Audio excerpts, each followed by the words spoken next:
Weight loss.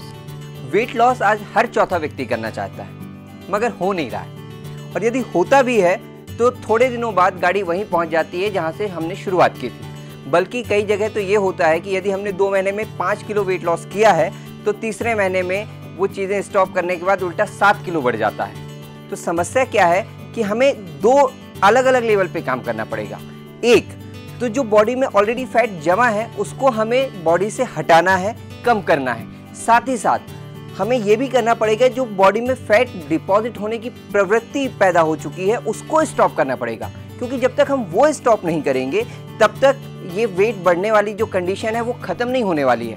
मतलब ये कुछ ऐसा है कि हम मग्गे से बाल्टी का पानी तो हटाते जा रहे हैं मगर ऊपर से नल चालू है, और जब तक नल चालू है तब तक वो बाल्टी खाली नहीं होगी।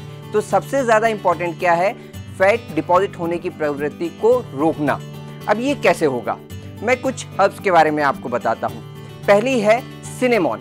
सिनेमॉन इस चीज़ के लिए बहुत तेज़ी से वर्क करती है।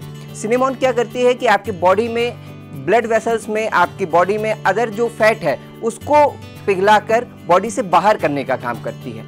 दूसरा है गुग्गल। गुग्गल भी यही काम करता है मगर थोड़े अलग तरीके से। ये बॉडी में जो सारा फैट है उसको मैग्नेट की तरह अपनी तरफ खींचता है और बॉडी से फ्लश आउट करता है। अब ये फ्लश आउट कैसे हो रहा है, फ्लश आउट करने के लिए ज़रूरी है हरड़।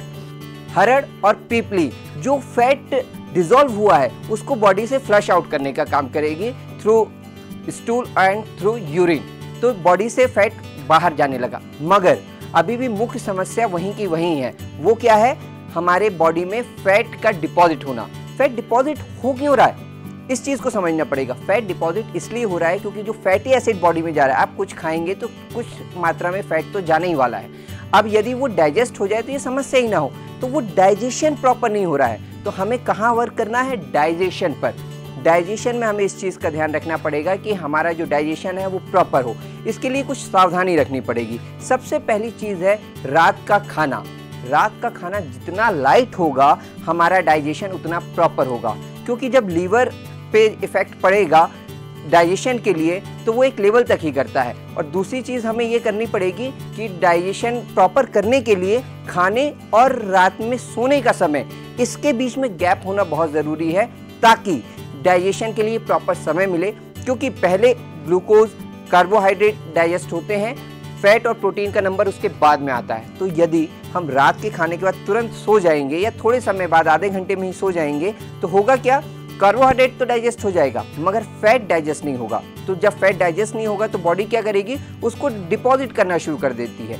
और जब ये चीज़ हम रेगुलर अपनी आदत में ले आते हैं खाने के बाद जल्दी सोने की, तो धीरे धीरे बॉडी की हैबिट हो जाती है कि वो फैट को डाइजेस्ट ही नहीं करती है और ये धीरे धीरे बॉडी में डिपॉजिट होने लगता है। अब यदि आप कुछ ऐसी सब्सटेंस ले रहे हैं जो फैट डिसॉल्व कर रहा है तो वो तो अपना काम कर रहे हैं मगर फैट बनने की प्रक्रिया भी चालू है। तो जब फैट बनने की प्रक्रिया चालू है तो आप कभी भी वेट लॉस को परमानेंट नहीं कर पाएंगे। इन्हीं चीज़ों को ध्यान में रखते हुए हमने कोलेस्टोकर्ब और डाइजेनलेक्स, इन 2 प्रोप्राइटरी आयुर्वेदिक मेडिसिन का कॉम्बिनेशन तैयार किया है, weight loss combo therapy. Weight loss combo therapy कैसे काम करता है, जो कोलेस्टोकर्ब है ये बॉडी में जो फैट ऑलरेडी डिपॉजिट हो चुका है ये उसको बाहर करने का काम करेगा। और डाइजेनलेक्स क्या कर रहा है, डाइजेनलेक्स आपके डाइजेशन को प्रॉपर कर रहा है, फैटी एसिड के डाइजेशन को प्रॉपर करने का काम कर रहा है। तो अब क्या चीज़ हुई, जब आप इस प्रोडक्ट को 2 से 3 महीने रेगुलर लेंगे तो आपकी बॉडी की जो टेंडेंसी थी फैट को डिपॉजिट करने की वो भी खत्म होगी। और इतना ही नहीं, कोलेस्टोकर्ब हार्ट फंक्शनिंग को भी प्रॉपर करता है, साथ ही साथ आपकी बॉडी से इंटरनल स्वेलिंग को भी खत्म करेगा। तो एक नहीं, आपको 3 फायदे मिल रहे हैं। आपका वेट लॉस भी हो रहा है, हार्ट फंक्शनिंग भी प्रॉपर हो रही है और बॉडी से इंटरनल स्वेलिंग भी खत्म हो रही है। तो ये एक आयुर्वेदिक औषधि है जो कि वेट लॉस के लिए बहुत कारगर है। मगर एक चीज़ का हमेशा ध्यान रखें, कोई भी आयुर्वेदिक औषधि लेने से पहले अपने डॉक्टर की सलाह अवश्य लें। नए वीडियो में नए टॉपिक के साथ फिर मुलाकात होगी। नमस्कार।